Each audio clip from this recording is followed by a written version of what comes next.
Hello guys, and welcome back to another cold episode. As you can tell by the title and the thumbnail, I wanted to talk about the OCG. It has been a hot second since we have even talked about or remotely said anything about what is happening in the OCG, and I think this gives us a good look at what we can see in the future coming to Master Duel. Now, I'm specifically talking about the OCG because the TCG plays so very differently from both Master Duel and the OCG, but the OCG is at least closer, and it gives us the biggest glimpse into what is likely to be coming, as well as what is likely to be meta post the release of all of the cards. So, here we have a quick meta breakdown. This was from the 3rd of April to the 10th of April, so about a week. But here we have the breakdown. As we can see, Snake Eye is still dominating. While it did kind of receive hits, the deck isn't nearly as powerful in the OCG due to things like Max C, due to things like Best of Ones, due to just the way that the tournament scene kind of works over in the OCG. So while Fire King is still very good, Snake Eye is still very good, they're not nearly as dominant as they are in the TCG.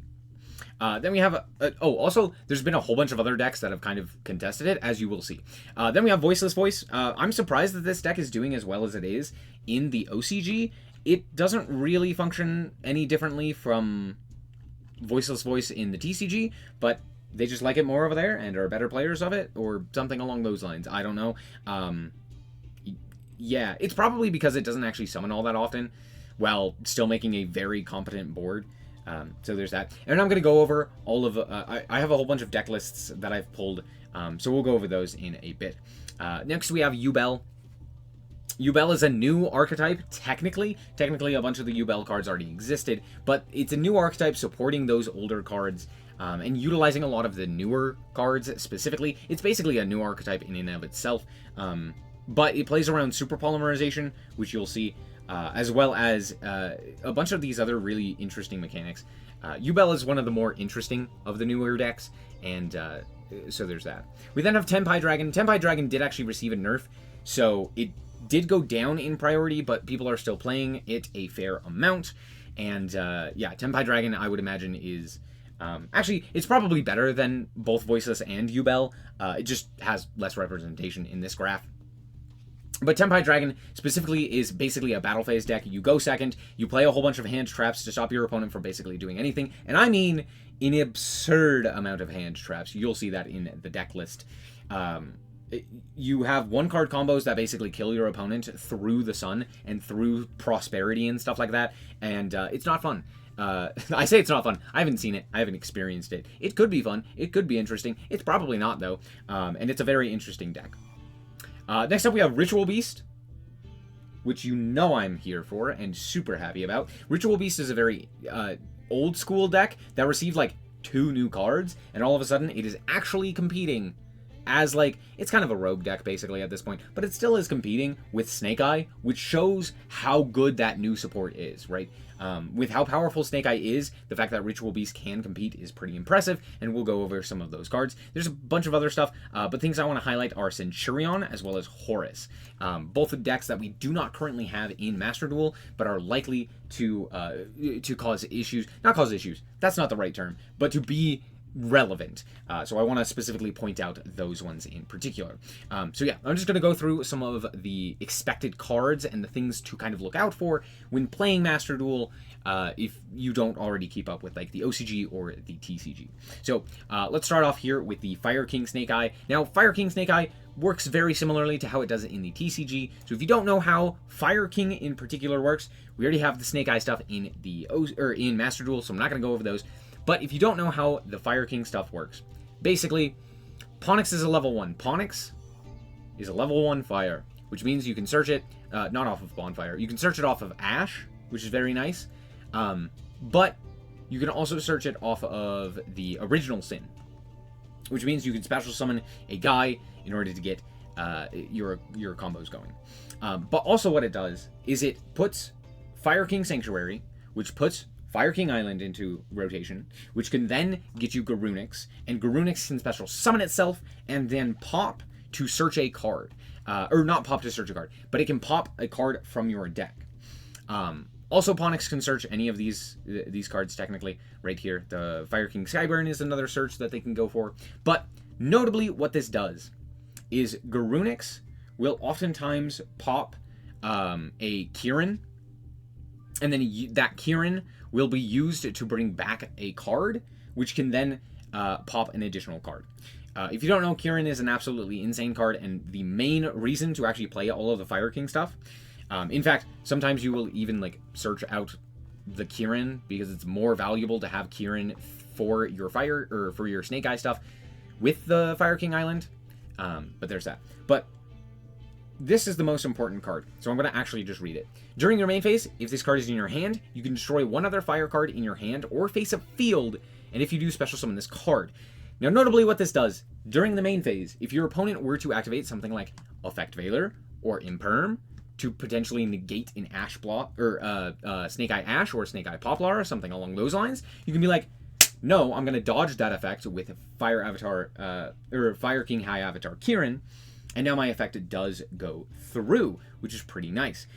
And then you also get the body on the field, which is also very nice. However, it has a secondary effect, where if it is destroyed and sent to the graveyard, you can special summon a Fire King monster from your hand or grave, accept itself, then destroy a card on the field. Now, notably, non-targeted destruction, and it special summons a body onto your field. Now, why is this so useful? Because you can put it into the graveyard and then bring it back, or you can even pop it during the opponent's turn due to Garunix's effect. Being able to special summon the Garunix triggers the effect on summon to then pop this guy, which can then get you Arvada. Now, Arvada says, when a monster effect is activated while this card is on your field, you can negate the activation and then destroy one other fire in your hand and or field.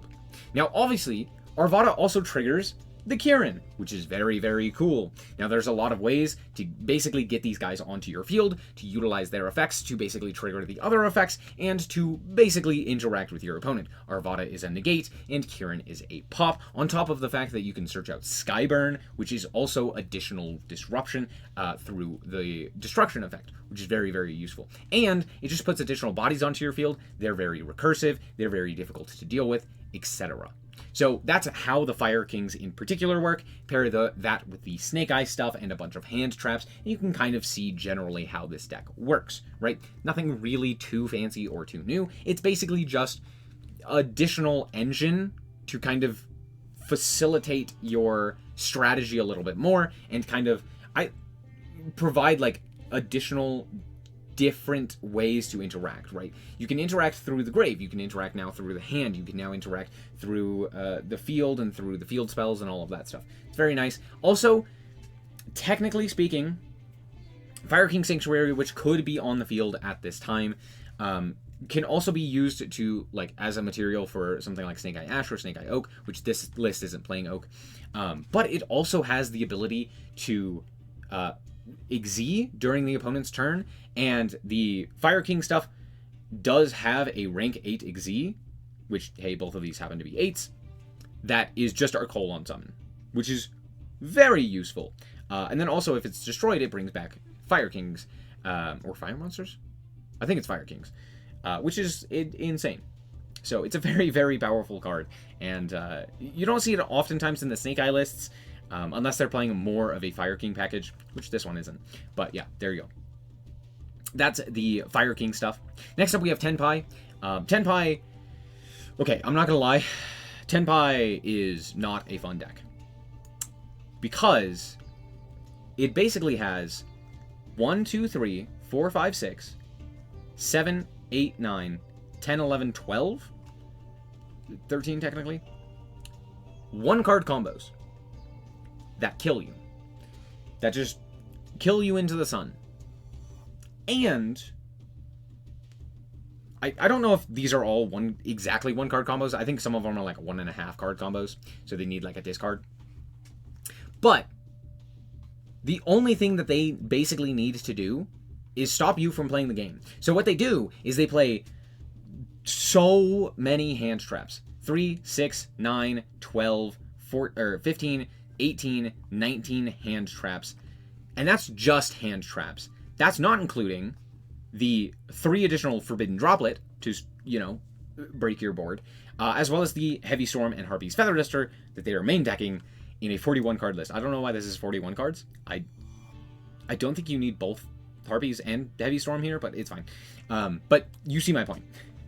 The idea is basically all of these kind of get into battle phase, and during the battle phase, they do a whole bunch of different things. If they battle, they can synchro summon, they can tag out, they can summon other guys, and the overall combo gets into Trident Dragon, which is a very, very specific card that says must be synchro summoned and cannot be special summoned in other ways. When this card is synchro summoned, you can target up to 2 other cards you control, destroy them, and if you do, for each destroyed card, this gains an additional attack during each battle phase. Now, that may sound like a disadvantage, but guess what? The other synchros that this deck make basically just bring themselves back, and then you get additional attacks, and you just kill your opponent into the sun. I think the max damage that you can do through an opponent's, well, with no monsters that your opponent controls is I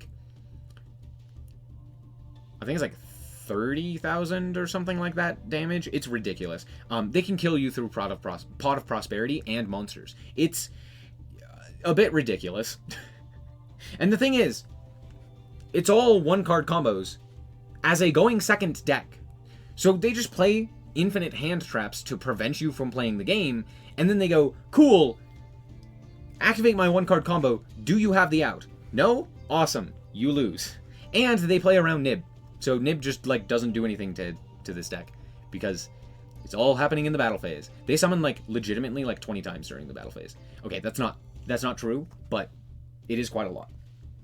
So look out for Tenpai Dragon. It's a very interesting deck. I think this deck will be way too strong in Master Duel. This deck, I think, will be better than Snake Eye in Master Duel, because it is a going second deck in a best of 1 that can play a myriad of hand traps and other such tech options, which means it's just going to be stronger. I will flat out say that. Yeah. Even if Snake Eye were at full power, I still believe that this deck would be stronger. So there you go. That's something to look out for. I'm sure you probably already knew this, though, right? Next up, we have Voiceless Voice. Voiceless Voice does pretty well in the OCG, mostly due to the fact that it is a low summon combo deck. That sounds really weird, but it does similar things to most other combo decks, where it ends on Omni Negates and stuff like that, but it does it with a low amount of summons. It is a ritual-focused deck. It focuses on ritual summoning out specifically this guy, Skull Guardian, which says you can ritual summon this card with the specific ritual card, which is Prayers of the Voiceless Voice. Gains 2050 attack while you have low on the field or in the grave, which is this guy, which is the combo starter, so that's not, most of the time, that's likely to happen. You can only use the effect of this card, the following effect, once per turn. If this card is ritual summoned, add a Voiceless Voice monster or a ritual monster, warrior, or dragon from your deck to your hand. When your opponent activates a card or effect while you control low on the field, you can negate and destroy that card. Now, notably, that's just an Omni Negate. As long as this card is on your field, you just have an Omni Negate. Pretty good. Also, it's very large. Also, you get to add a card, like, for example, Saravis, which gives you protection. Because guess what? If your opponent were to target, you just negate it. Great. Fantastic. On top of that, you can add a myriad of other cards as well. You can also do, Diviner Herald stuff to get into low, which is pretty cool. And a bunch of other, weird shenanigans, which is, again, very cool deck, very consistent as well. And again, it doesn't have to do a whole big combo, which means into Maxi, you can actually basically end on the same board that you would normally end on in, 2 draws, which is really pretty good. Maybe 3. Kind of. I think, again, it kind of depends on the hand. You can kind of do it in 2, but you'd prefer if you had more, right? But if you draw a good hand, you can do it in 2. And then they also have this trap card, which is also pretty good, which says during the main phase, you can activate one of these effects, shuffle a light ritual and a ritual spell from a hand to graveyard into the deck. And if you do, you can add or special summon a Voiceless Voice monster from your deck, which is pretty cool. And then you can also target cards your opponent controls up to the number of light ritual monsters you control and destroy both his card and as many of the targeted cards you control. Now, notably, this kind of is just like a 1-for-1 if you use the second effect, but sometimes that's enough, especially with the Omni Negate and the myriad of other hand traps and stuff like that that you can potentially run. So it's fairly decent. Now, In the TCG, I don't think this deck does nearly as well, but in the OCG, I think it has a lot more room to actually work and function, and because of the way that it specifically is designed, it kind of functions a lot better under Max C, as opposed to, like, super heavy Samurai, or even Snake Eye itself. And so because of that, I think it does a lot better in the OCG.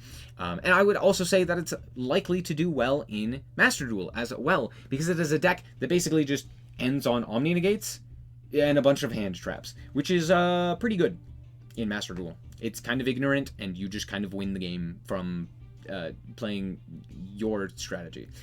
So there you go. There's a bunch of other stuff, but that's kind of the main thing, is the Skull Guardian and, you know, a few other points of interaction. But yeah, overall, it's a very cool deck. It's a ritual deck that actually, like, ritual summons, which is cool. Next up, we have Yubel. Now, I'm sure most of you actually do know about Yubel, because Yubel got a whole bunch of new support, which is very, very cool, and it mostly centers around super polymerization. I say mostly. It kind of centers around super polymerization, which is very cool. They now can literally just search out super polymerization, and then they have this guy, which just requires an effect monster on the field. And notably, it says 1+ effect monster on the field, so you can literally fuse away your entire opponent's board with super polymerization, because this card is crazy. So yeah, there's that. But they also have, notably, another fusion, which is very weird with the way that it works, where it says, must be special summoned from the extra deck by shuffling the above cards from your hand, field, and or grave into the deck or extra deck. Let me read that again to make sure that you understand how this works. Must be special summoned from your extra deck by shuffling the above cards from your hand, field, and or grave into the deck or extra deck. That is the most absurd summoning mechanic for a fusion monster we have ever had. You literally just say, cool, no matter what, I have access to this card. Technically speaking. As long as you have the materials, which is a Yubel monster, which is not difficult, and a Fiend monster with 0 attack and defense, which is again, not difficult, you can summon this monster. Now, what does this do? Does that matter? Well, first of all, it can't be used as fusion material. Understandable. However, it can't be destroyed by battle. Also, you take no battle damage from battles involving this card. That's important. That's pretty good. Second, when your opponent activates a monster effect, tribute, and then this effect becomes destroy a Yubel monster. In the hand, deck, or field.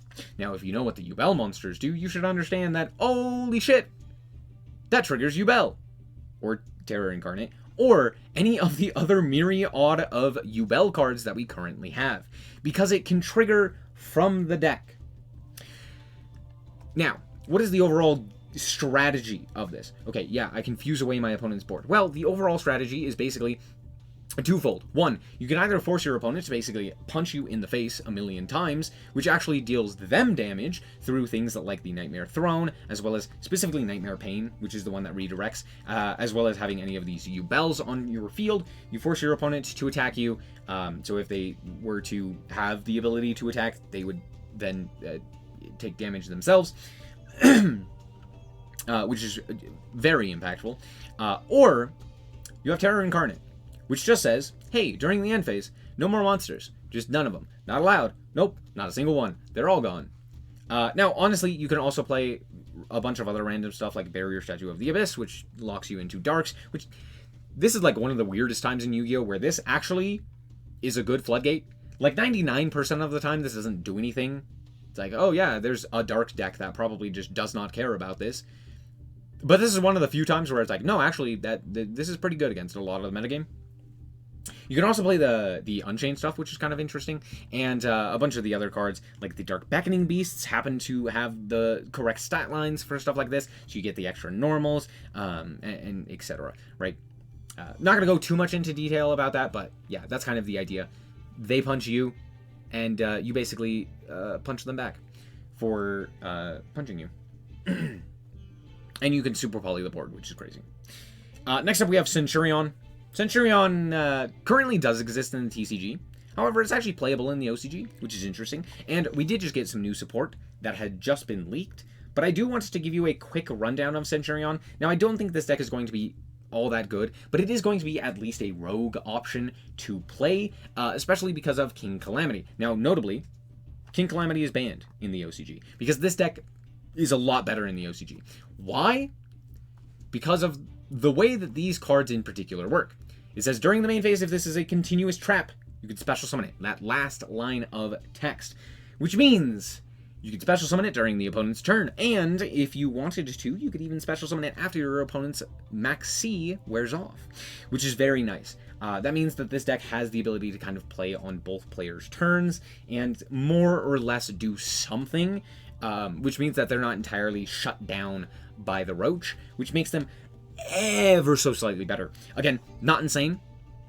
But it's also kind of a waifu deck, which means that it's going to show more representation in the OCG, but it is something to make note of. Now, what does this deck actually do? I just told you that they can special summon as a continuous trap during the opponent's turn. What does this actually mean? Well, the overall strategy is Prima and Trudea, as well as a level 8. It's just a level 8, that's all this thing is. Are basically utilized to summon out level 12s. So the idea is you use a level 8 and a level 4 in order to go into level 12 synchro monsters. And they have a bunch of level 12 synchro monsters, as you can see. It's literally all of them, I think. So there's that. But the overall idea is utilizing things like the field spell in order to put them into the back row, which then can be special summoned from the back row in order to be utilized as synchro material. You can also utilize all of these other effects to kind of put things into the back row to then special summon them. You can special summon them during the opponent's turn. You can special summon them in order to go into these powerful synchro monsters. Now, the biggest issue with this deck currently is that the monster... They basically only put up like 112 if they get uninterrupted combos. Which currently isn't really all that much. Their boss monster is fine, but it's not enough, you know. And without King Calamity, they don't really do anything. They just kind of stare at you. However, with all of that being said, the reason more specifically that I do want to talk about this is that they are receiving some really much needed support, which is giving them another level 4 that can be treated as a non-tuner, which is pretty cool. Which means that now they have access to more ways to get to their 12, as well as more ways to specifically also get to level 8s, which is pretty nice as well. But yeah, overall, it's a pretty simple idea. You basically just put things into the back row, which then special summon themselves as continuous traps, and then you are able to utilize those those monsters to then go into level 12s specifically, and a few other levels, as you can see here, but mostly level 12s. So there you go. Next up, we have Horus. Now, Horus is more so an engine than it is necessarily an actual deck by itself, but I do want to talk about these cards because they are absolutely crazy. First and foremost, King Sark. It basically just needs to be on the field. It does have some kind of protection with the Horus monsters, but it just kind of needs to be on the field to trigger all of their effects. This guy, Imseti, gets the King Sark. That's the most important part. It discards itself as well as another card in order to, I believe, it adds the King Sark to the hand and then draws a card. So there you go. It kind of replaces itself. But most importantly, the most important effect of all of these, first of all, it gets cards into the graveyard. But the most important effect of all of this is that King Sark can discard a card to send the Horus monsters to the graveyard. This is actually not the most important effect. Sorry. King Sark can discard a card to send another one of your Horus monsters to the grave. Now, there are 4 Horus monsters. They don't actually matter all that much, except for their effect to summon themselves, which says if you control King Sark, you can special summon this card from your graveyard. Boom. That's it. Does not start a chain. It's an inherent summon. Once per turn, just put it on the field. All of them say that. They're all big, level 8 monsters. This guy has 3,000 attack. This one has 24. This one has 26, 25. And then this one has this one has 0. But it gains attack. Yeah. This card can actually be bigger than all of the rest because it gains attack equal to the number of Horus monsters you control. So, there you go. Now, what this basically facilitates, ignore the stun cards, because yes, you can technically play this as a stun deck, but again, look at the engine, not necessarily the rest of this deck. It's more so the engine. Because these are paired very well with one card in particular, which happens to be not in this list. Oh. Well, that's silly. I just chose a Horus list, I'm sorry. Which happens to be Zombie Vampire. Zombie Vampire is a level 8 that mills cards. So if you want to mill cards, like for example, I don't know, in Tier or in Tri Brigade, you are able to utilize these effects very easily, which is very, very nice. On top of that, they're just like free bodies to then go into rank 8s. You can go into Giant Trainer, you can go into Dingirsu, you can go into Hope Harbinger, which is very nice. You can go into the Garunix, which I talked about earlier, which is the guy that just dark holes the field, which is cool. And you can go into, specifically, Galaxy Eye's Photon Lord, which is a monster negate. That's it. It's just a monster negate, which is really, really cool. So you can even do this, like, to insulate your other plays. So, for example, you send a whole bunch of your cards to the graveyard in order to get your Horus monsters into the graveyard, or at the very least, if you have 2 of them in the grave, you bring out the Kingsark, you bring out 2 of these guys, you make Photon Lord, that's 3 summons, boom, you're insulated from Nibiru. And then you do whatever degenerate combo you want to do, similar to like making Apo in like 4 summons, or like on the 5th summon or something like that, and then doing your combo, or whatever else it may be, making Baron, right? So that's kind of the idea behind these guys. Very cool strategy. Definitely something to look out for. As a deck by itself, not all that great. As a engine, very powerful, very cool. And the last thing I wanted to talk about, I saved the best for last. Ritual Beast. I love Ritual Beast. If you don't know how this deck works, it basically focuses on utilizing your Banish zone and having a Tamer, which is all of these psychic monsters, as well as a beast. And you pair them together to go into any of your fusion monsters. Now, the new cards, this is an old deck, so I'm just going to talk about the new cards, which happen to be Inheritance, I don't know the name of the cards, Spiritual Beast Tamer Laura, which we'll get into in a second, as well as the new Link 3, oh, it's a Link 4, and the new Fusion.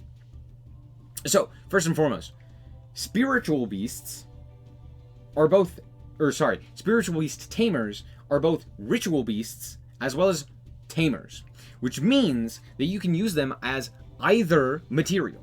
So, for example, if I have a Spiritual Beast Tamer Laura and another Spiritual Beast Tamer Laura, I can use those to go into any of my fusions, because all of the fusions say they require a Tamer and a Spiritual Beast. Well, guess what? They fit the criteria for both of those. They are a Spiritual Beast and a Ritual Beast Tamer. So it's really cool. So yeah, great, fantastic. Winda used to do this. Winda still does this. Winda basically does that same thing. But you can see that's kind of the strategy. And they banish themselves as the cost for the fusion, but you contact fuse. So instead of activating like a polymerization, you contact fuse. You get the 2 monsters onto the field, and then you fusion summon. Now, I'm just going to read the new cards, because basically all of the other cards are... Hopefully you already know them, but you probably don't. But the new cards are what's important. First of all, you can only special summon this card once per turn. All of the monsters have that effect. Because if they didn't, they'd be absolutely busted. I'm going to tell you that right now. It would be an infinite loop, and you could absolutely break this game. There's a reason they have that text. It's important. You can discard this card to immediately normal summon a Ritual Beast monster from your hand. That is important. It is a normal summon, which means you're not special summoning a monster and potentially losing that special summon that they have. Great, fantastic. If a Ritual Beast card you control will be destroyed by battle or card effect, you can banish this card from your field or grave instead. This is very important. Putting cards into the banish zone is very nice, but also it gives protection, and you can put this card from your banish pile into your graveyard pretty easily, and it gets itself back out. Very useful. And then you can just like put it back, and it's great. If this card is banished, special summon a Ritual Beast from the deck. That is the most important effect. Yes, it gets you an extra normal summon. Yes, it has protection, but it gets you a Ritual Beast from the deck, which means you can get either a Rampangu, a Canahawk, a Laura, a Winda, a whatever it may be, an Apelio. Doesn't matter. You can get it from the deck for free, which is huge. If you know at all how this deck works, that is massive. So, you utilize the 2 monsters to go into, specifically, Canahawk. Now again, to summon all of these monsters, you banish the materials. Now, all of these materials can be utilized buy things like Canahawk to then search out cards. What you do is, if you have 3 cards banished, like for example, if you banish a card off of Rampengu or off of Canahawk, you are then able to banish the other material, like for example, a Spiritual Beast Tamer, Laura, and a Canahawk. Say you have both of those on the field. You can then banish both of them, summon the Canahawk. Canahawk targets one thing, and then a second thing for its first effect. And then all of the Ritual Beast fusions, except for this guy, he doesn't count, have the secondary effect, where during either player's turn, you can return it to special summon a Spiritual Beast, as well as a Ritual Beast Tamer. So, what you do is you target one thing you want to summon, and one thing you maybe don't want to summon, and then you use the second effect and chain, and then you go, I want to summon this guy, and I want to summon this guy, and both of those will hit the field, and you'll only send 1 card instead of sending 2 cards to the graveyard from the banish zone, and then you get to search a card. And guess what? That's not once per turn. So now you have 2 guys on your field, and then you could do it again. You could banish them. You can activate the effects, because none of them are once per turn. You can activate, banish another card. You can then go and go for the Canahawk again, and then Canahawk can get an additional search, which is fantastic. And you have this incredible loop. Right? The biggest issue with this deck previously was its consistency. Now it has insane help with its consistency, thanks to Laura. Now, Inheritance. Inheritance is also a very good card. Monsters your opponent controls lose 200 attack for each different type among the Ritual Beast monsters you control. Sure, that's fine. Not really all that important. However, it has a secondary effect. You can only use the following effect once per turn. You can reveal a Ritual Beast monster in your hand to add a Ritual Beast monster with a different type from your deck to your hand. Now, what does this do? It means if you have something like a Spiritual Beast, you can get a Tamer, most notably something like an Elder, which gives you an extra normal. Or, if you have a Tamer, you can get a Spiritual Beast. Again, more consistency. You love to see it. Secondary, secondary part of that, with a different type, then discard a card. Okay, so you add it, you discard a different card. Fantastic. If 2 or more monsters are special summoned to your field at the same time, now again, with the tag out effect, you special summon it at the same time, you can target a monster on the field and change its battle position. Now, notably, these specifically special summon in defense. So you could also change your own monster to attack position. But you could also change your opponent's monster as well. Which means you can even tag out your monster during the battle phase, and then just switch your opponent's monster. Just be like, nope, okay, no battle, cool, good, moving on. So there's that. As for the rest of the cards, not really all that important. Obviously, you can play Shifter. It's a Shifter deck. I know, cringe. But yeah, that's like the whole mechanic, is you banish a whole bunch of stuff. So yeah, of course, you would play Shifter. Now, as far as the extra deck monsters go, all of these are pretty important. This gets you an extra normal summon. This gets you a search. This is unaffected, so when it attacks, it's very nice. This has negates. You just have to discard your Ritual Beast monsters. They're all very good. Cool. Let's talk about the new cards. We have the Link 4, which neither player can tribute cards to activate a card effect, which is a very weird restriction, but I mean, it does make sense. It's just kind of weird.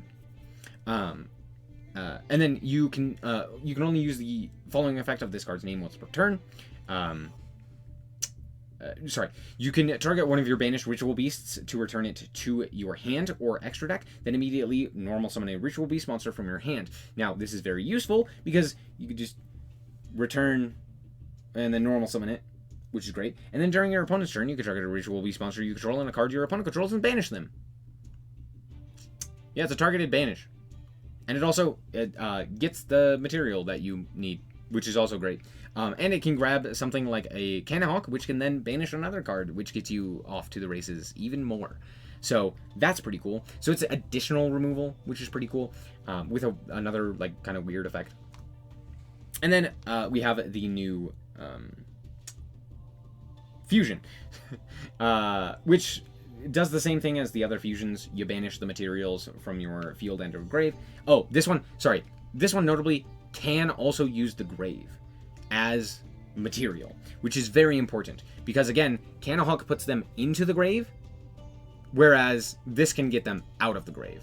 So that's pretty cool. So you can put 2 cards into the graveyard with the Canahawk effect, and then you can just immediately banish them again, which is very, very cool. Anyway, you can only special summon this card once per turn. Keep that in mind. And then your opponent cannot target other Ritual Beast monsters you control with card effects, which is very cool. Targeting protection is very nice. And then you can return this to the extra deck to target one of your banished Ritual Beast monsters and special summon it.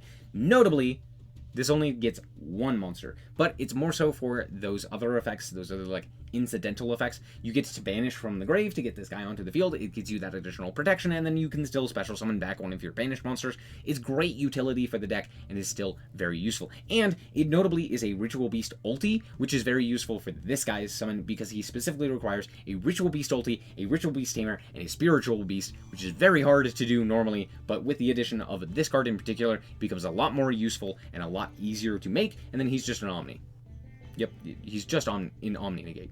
So again, I know I talked a lot about this deck in particular, but I do really love this deck, so yeah, there's that. I'm super excited for all of these decks. Well, okay, not all of them. I'm not excited for Tenpai Dragon, I'm not gonna lie to you, but those are the decks that are basically things to watch out for with upcoming packs. So if you see something like Voiceless Voice coming out, hey, maybe save your gems. If you see something like Yubel or Tenpai or any of those other strategies, watch out for them. I think basically everything else we have, there's new Salamangreat support, but that deck's not going to like shoot up in relevance with anything, so I didn't really want to talk about it. But that's kind of it. Nothing else is really of note. But there you go. That's it. Hopefully you guys understand and this was useful. Let me know what deck you're most excited for. I'm personally, obviously, most excited for Ritual Beast. I love that deck, and I'm super excited for that deck, and it's really cool, and it's a really fun deck to play, and I'm super excited for that new support. So there you go. Thank you guys so much for watching. Hope that you guys did indeed enjoy. If you did, like us very much, so appreciate it, and remember to always stay frosty. Bye-bye. Shout out to the Frost Guard, my members. Thank you guys so much for the support, and I hope you enjoy the content.